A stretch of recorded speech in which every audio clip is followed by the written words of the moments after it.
Hey guys, you watching the tech ups. तो आज हम लोग थंडरबोल्ट मॉनिटर्स के बारे में बात करने वाले हैं और हम लोग इसके बारे में बात करने वाले कि क्यों ये नॉर्मल मॉनिटर्स से ज़्यादा महंगे होते हैं। इसमें क्या ऐसा है कि मतलब नॉर्मल मॉनिटर्स का प्राइस इतना कम है पर कंपेयर टू उसी ऑलमोस्ट उसी स्पेक का एक थंडरबोल्ट मॉनिटर USB-C वाला मॉनिटर उसका प्राइस इतना ज़्यादा क्यों होता है।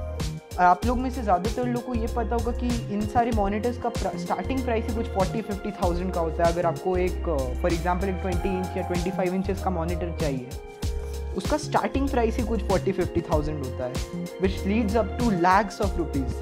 तो इसका बेसिकली बेनिफिट क्या है? तो एक नॉर्मल इंसान को एक थंडरबोल्ट मॉनिटर की ज़रूरत है नहीं। फर्स्ट ऑफ ऑल ये एक बहुत ज़्यादा प्रोफेशनल यूज़र्स के लिए। फॉर एग्ज़ाम्पल मैं आपको इसके एडवांटेजेस बताता हूँ। तो USB आपको पता है कि USB-A जो आपको नॉर्मल मॉनिटर्स में मिलता है वो बेसिकली ज़्यादा तेज़ फाइल ट्रांसफ़र कर नहीं पाता। तो आपको मैं उसका स्पीड के बारे में अगर बताऊँ तो नॉर्मल USB-A वाला जो मॉनिटर है वो आपको फाइल फॉर एग्ज़ाम्पल अगर आप एक वीडियो फॉर इंस्टेंस एक वीडियो को ले, आपके पास एक 4K वीडियो है और आपको उसको रेंडर मतलब आपके उसमें फाइल में इधर ट्रांसफ़र करने में आपको ऑलमोस्ट बहुत सारा टाइम लग जाएगा, मतलब 10-15 मिनट।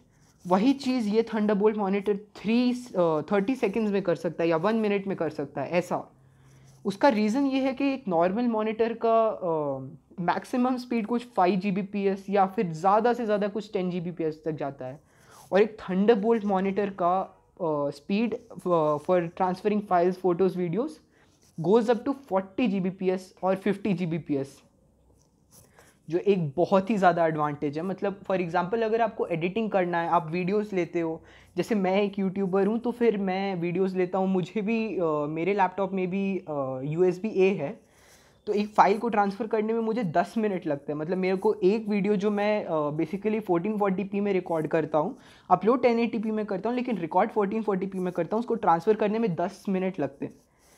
पर वही चीज़ अगर मेरे पास एक थंडरबोल्ट मॉनिटर रहता, जिस मतलब एक PC और एक थंडरबोल्ट मॉनिटर रहता, तो उसको ट्रांसफ़र करने में मुझे बस कुछ सेकंड्स लगते और मेरा टाइम बच सकता है। ऑब्वियसली अभी मैं वो अफोर्ड नहीं कर सकता, तो हाँ, पर फ्यूचर के लिए देखा जा सकता है। Another thing with Thunderbolt monitors is कि अगर आपको 4K वीडियोस देखना है तो वो उसको बहुत फास्ट रेंडर करता है, क्योंकि ज़्यादा तेज़ डेटा ट्रांसफ़र होता है। तो आपके CPU से जब कनेक्टेड है तो वो बहुत फास्ट उससे लेता है उसका और एकदम अच्छे से जल्दी जल्दी रेंडर कर देता है। वेर ऐसे आपको एक नॉर्मल मॉनिटर जो आपको एक 1080p पे है तो उस पर आपको रेंडर करने में बहुत दिक्कत होगी। पर थंडरबोल्ट मॉनिटर होने से ये एक और एडवांटेज है कि अगर आप एक 4K वीडियो देख रहे हैं या 4K ऑब्वियसली फाइल ट्रांसफ़र कर रहे हैं तो आपको बहुत आसानी होगी। Also if you are gaming at 4K तो आपको उसमें भी एक एडवांटेज मिलेगा। तो आपने एक और चीज़ देखा होगा कि बेसिकली जो आपको ये थंडरबोल्ट मॉनिटर्स आते हैं ये आपको हाई NTSC और हाई RGB के साथ आते हैं। RGB बेसिकली गेमिंग के लिए होता है और NTSC आपको कलर एक्यूरेसी होता है। तो ये हाई कलर एक्यूरेसी के साथ आता है, तो आपको अगर फ़ोटो एडिटिंग या वीडियो एडिटिंग करना है तो ये उसके लिए भी ज़्यादा यूज़फुल है।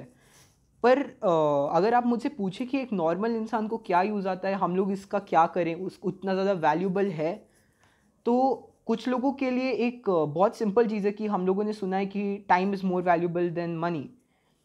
कुछ लोग को अपना काम एकदम जल्दी जल्दी करना रहता है, उनके पास उतना टाइम ही नहीं रहता कि वो उतनी देर वेट करे, उतनी देर में उनका फॉर एग्जांपल कोई डेडलाइन है।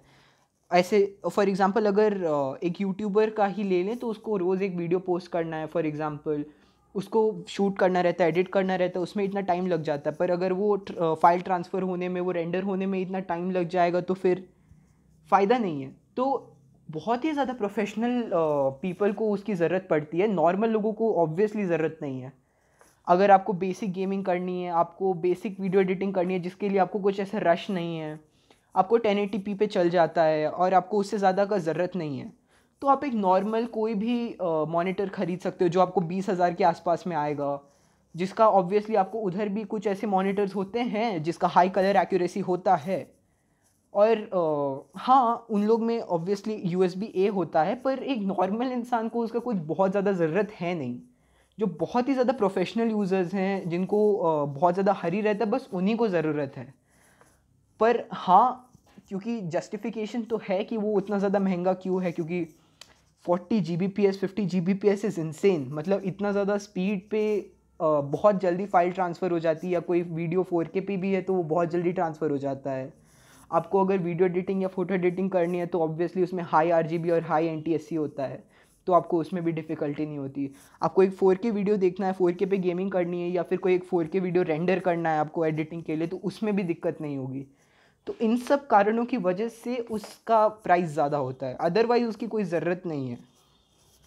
So I think that is it for today, guys. Please like, share and subscribe. See you next time. Until then, bye.